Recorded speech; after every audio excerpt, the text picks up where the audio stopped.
Your Honor, hindi po ako mastermind. Hindi po ako guilty po. Masasabi ko po, isa po akong victim. Willing ka bang sabihin kung sino yung most guilty? Yes po, Your Honor. The real masterminds of the operation of this international crime syndicate? Last but, siguro itong huli na lang po si, take advantage, andito na rin po si Ma'am Alice, no? Siguro, we will have an executive session probably before we wrap up, no? Ito pong hearing na ito, kasi sabi nga kanina, bugbog na kayo, pagod ka na, no? Hindi nga 12 hours sa Kongreso dito, ilang oras. Siyempre, siguro naawaan sa sarili mo, pero siguro dapat maawa rin tayo doon sa mga naging biktima ng Pogo. Ikaw ba ay mastermind o willing ka ba magsabi kung talaga meron nasa likuran ng whole operation na ito? Your Honor, hindi po ako mastermind. Masasabi ko po, isa po akong victim. Victim. So, ikaw ay biktima. O kaya, pawn. No? Ikaw ay ginagamit ng isang criminal syndicate, international group o crime syndicate. Your Honor, hindi naman po siya ginamit. If ever po, kung meron man po ako naitulong, ano po akong tao, helpful akong tao. Kung meron man po, yun lang po. Pero sa mga activities po na ginawa or sa mga allegations po, wala po akong kinalaman. Kasi Madam Chair, no, siguro sabihin ko lang kay Madam Alice, no, tanong ko lang kung kayo po tingin nyo sa ganitong operasyon, kayo ba ay guilty or kayo ba most guilty o tingin mo meron pang mas guilty sa inyo dito sa ganitong operasyon? Hindi po ako guilty po. So hindi kayo most guilty, meron pang mas guilty, kumbaga may mastermind pa talaga. Sige po. Go, Hopping. Your Honor, I think sa tagal po na investigation, alam na rin po ng committee po, especially chaired by our Madam Chairman, who's really at the back of everything po. Kaya ako natanong kasi, baka sa executive session, sana sa uli, ay may pagkakataon pa kayong sabihin kung sino man yung talagang nasa likuran. Kasi nga, kung sabi mo ikaw ay biktima, maawa din tayo sa mga naging biktima ng Pogo, di ba? So, sa executive session, hindi pwedeng ilabas yun, no, sa media, sa publiko.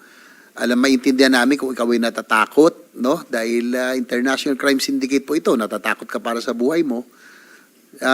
Para din mabawasan siguro yung kasalanan mo kung sakali sa executive session ay willing ka bang sabihin kung sino yung most guilty na sinasabi mo? Yes po, Your Honor. Madam Chair, so I wrap up. So I'm expecting that Ms. Alice Go will divulge the real masterminds of the operation of this international crime syndicate, and we'll be responsible for her safety. So alam ko naman natin yun, pero sana po masabi po niya sa totoo. So she said yes already. So we will just await for the executive session. Thank you, Madam Chair. Maraming salamat, Senator JV. I think it's the first time narinig ko na sinabi ni Go Hopping na mayroon na tayong natutumbok sa buong kwento nung sino ang pinakamatataas sa likod nitong mga Pogo sa Pilipinas. At yung isa pa namin gustong malaman, sino sa mga government personnel o officials ang tumulong sa pagtakas kahit for monetary considerations. So if at the proper time gagawa ng motion si Senator JV for an executive session, posible sa susunod at posibleng huling hearing, the chair will be very open to that. Pag-isipan nyo rin yan. Kuhuaping, maghingi ka ng payo sa iyong mga abogado para kung gagawin natin yung prosesong iyon, make the most use of it. Don't Madam waste Chair. the time, don't waste the opportunity, but Yes, make Madam the Chair, most use of it. thank you for that. Senator JV. I will also, the proper time, make the motion for an executive session. And given the fact that Miss Alice Goat just now, ngayon lang niya sinabi na talagang sasabihin niya, appreciate. Naawa na rin kami sa inyo. Bugbog ka na 13 hours, no? Nakakapagod din emotionally. So sana para sa mga biktima, biktima ka, lalo sa mga naging biktima, sabihin mo na rin, no, sa executive session. Thank you, Madam Chair. One quick follow-up question kay Ms. Cassandra. May ifa-flash po akong photo dito kasi Biti, no, yung tanong kanina, I believe ni Senator Sherwin sa inyo, sino nagpakilala sa inyo kay Charlotte? Kilala nyo ba itong taong ito na si Liu Dong? At siya ba? Liu Dong alias Boga. Siya ba ang nagpakilala sa inyo kay Charlotte? O Liye ba yung sinabi niyong totoong pangalan? Chinese name ni Charlotte. Shelly po. Sorry, Shelly Yes, or Madam Charlotte. Chair. Si Liu Dong ba alias Boga ang nagpakilala sa inyo ni Shelly o ni Charlotte? Mr. Chair, hindi ko po siya, Madam Chair, sorry, hindi ko po siya kilala. Hindi mo kilala itong taong ito. Ngayon, naalala mo na ba sino, kung hindi man itong si Liu Dong alias Boga, naalala mo na ba kung sino nagpakilala sa inyo ni Charlotte or Shelly? Madam Chair, kung hindi po ako nagkakamali, nakilala ko po siya doon na lang sa loob po yata. Saan po? Nakilala ko na lang po siya nung, parang hindi ko po sigurado, parang, tawag po dito, nakilala ko na lang po siya as the manager of nung nag-rent po sa amin. Sabi mo kanina, nakilala mo siya sa loob. Loob ng... I mean, nakilala ko po siya dahil siya yung manager ng Lucky South po. Si Charlotte o si Shelly ang manager Yes ng po. Lucky South. Yes po. So sinong nagpakilala sa inyo nung manager ng Lucky South? Wala po akong matandaan right now. Bali, kung hindi po ako nagkakamali, baka pinakilala na lang po siya sa akin yung mga nagre-rent po doon. Sinong mga nagre-rent yun? Hindi ko na po talaga matandaan yung pangalan, Madam Chair. Alright, so 5 minutes till we suspend. Miss Cassandra, may question, i-field ko para sa Senate President Pro Tempore. Mr. Yang Jianxian, kung yung steel business nyo ay induction furnace na galing sa China, yan ba yung Sanja ba yun? Yan ba yung negosyo ng Sanja, yung steel na gawa ng induction furnace galing sa China? Miss Caroline. 请问，那个，你的三强公司，他们使用的这些钢铁的技术那个机器，就是这种机，它有这种机器吗？什么？你们三强公司使用的机器叫做什么？就是那个炼钢铁的机器啊。炼钢铁。Yes, it is the steel furnace. It is the steel, or it's the induction furnace. Induction furnace ba? Yes, when you say 炼钢铁, it's like molding. Yeah, Okay. molding the steel. So Is that yun what you do? yung induction furnace na tinatawag. 所以你们的机器就是炼钢铁机器，对吗？就是用那个废铁下去烧，再炼出来的。 Yes, it's the furnace, the induction furnace. All right. Well, for the record, induction furnace yung gamit ng Sanja, yan ang kinikilalang substandard na steel na lumulunod sa market sa ngayon. Yung induction furnace na pinamimigay daw na libre sa China dahil obsolete na doon at para hindi tayo makatayo ng honest steel industry dito sa Pilipinas. Mr. Yang, nasaan ang steel nyo? Yung steel na ginawa di umano sa Sanja. OK，所以你们生产出的钢铁现在在哪里呢？在哪里销售是吧？现在在哪里？它们存在哪里？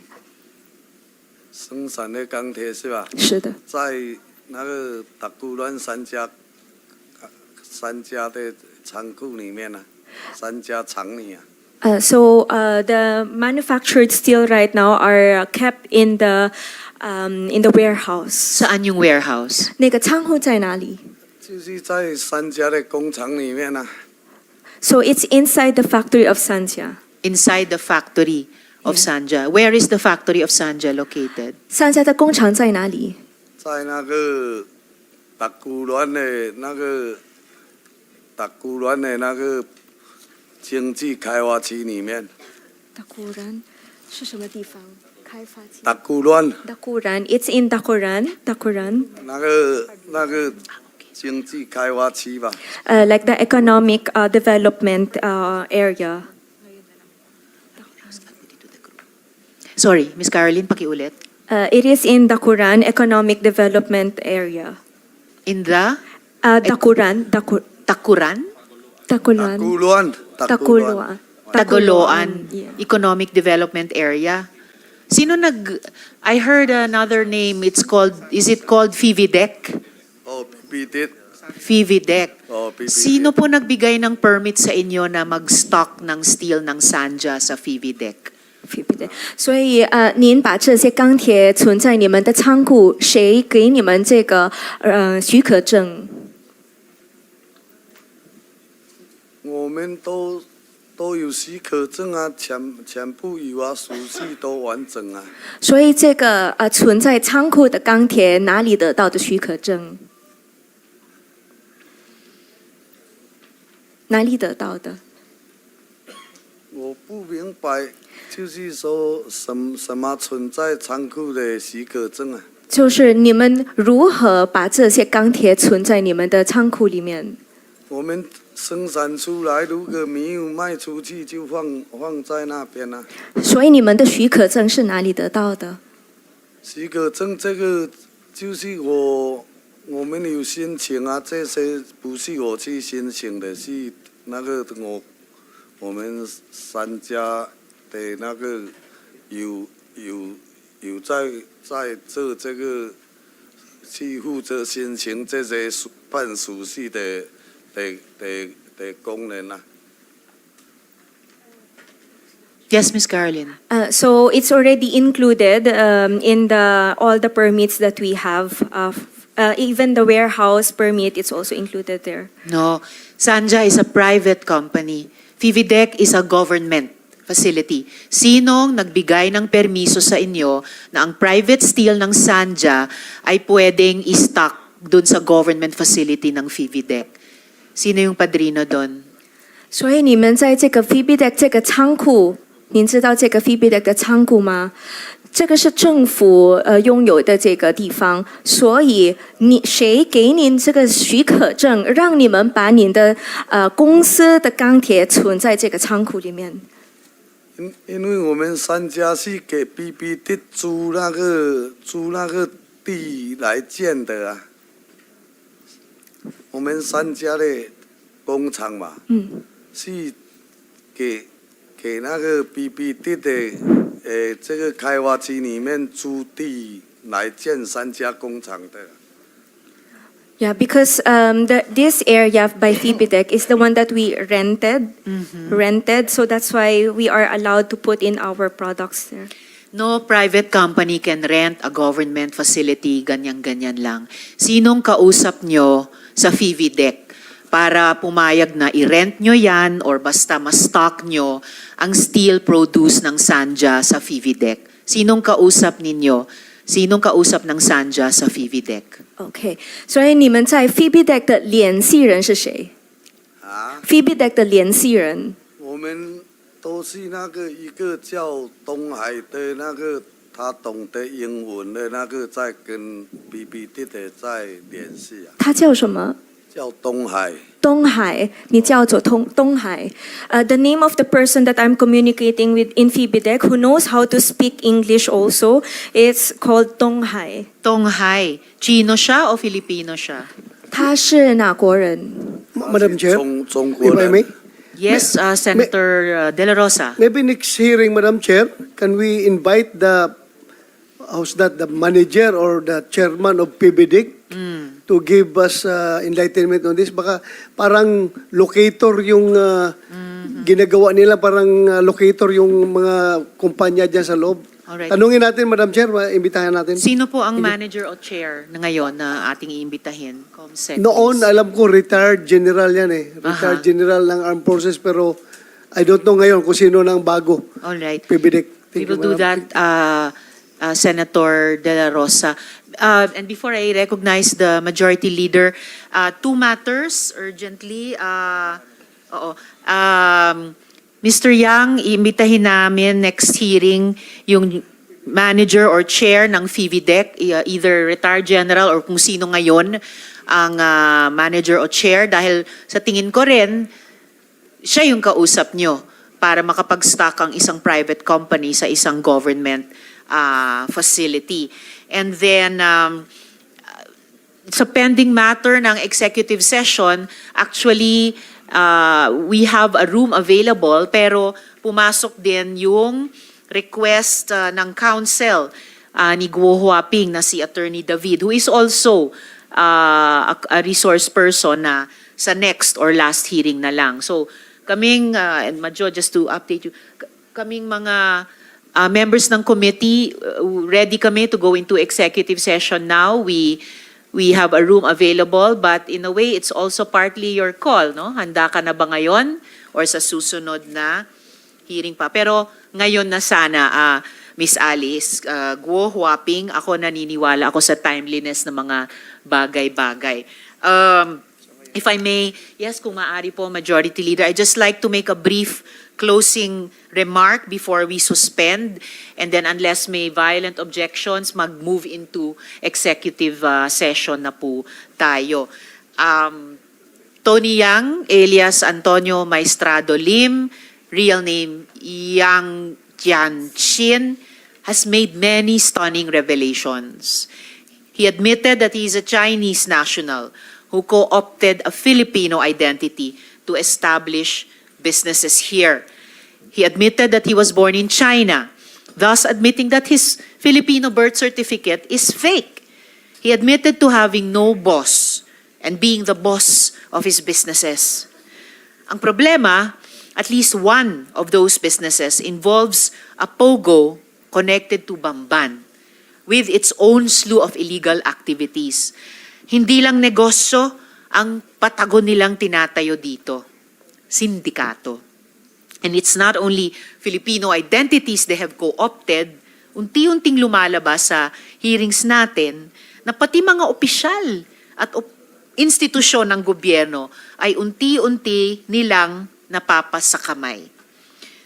Zhao Xiaoqi, sorry if I did not pronounce it correctly, has admitted that he offered 1 million pesos to ensure special treatment for his wife and grandchild. Senator Joel had reported that Tony Yang had police escorts with him at the Laguindingan Airport. It appears that POGO influence has taken hold in the local governments of Bamban, Porac, Sual, and possibly Homalig. Malamang ay hindi pa buo ang kwentong ito at lumalabas na pati law enforcers ay posibleng na kompromiso.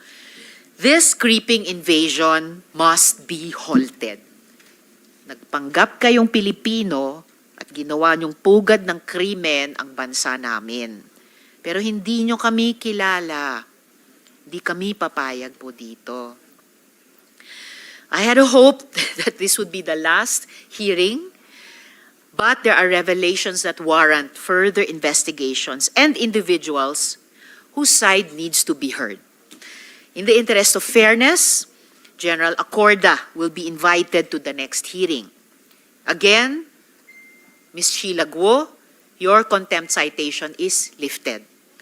I'm informed that the court sheriff is here to serve subpoenas to Cassandra Ong for human trafficking and Guo Huaping and Zhang Mier for money laundering.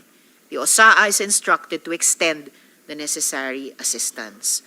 This hearing, before I suspend, May we yes, ask from the Honorable Chair, Majority Leader. if Sen. we're going to Dr. proceed Francis. with the executive session? Because I've made likewise, as per your request, during the last hearing, I've made available the adjacent office, which is Thank just a you. few steps away, Madam Chair. Thank you very much, Majority So it is the Leader. pleasure now of the committee to have the executive session, or kasi matagal ka na nanghihingi na executive session, Miss Alice.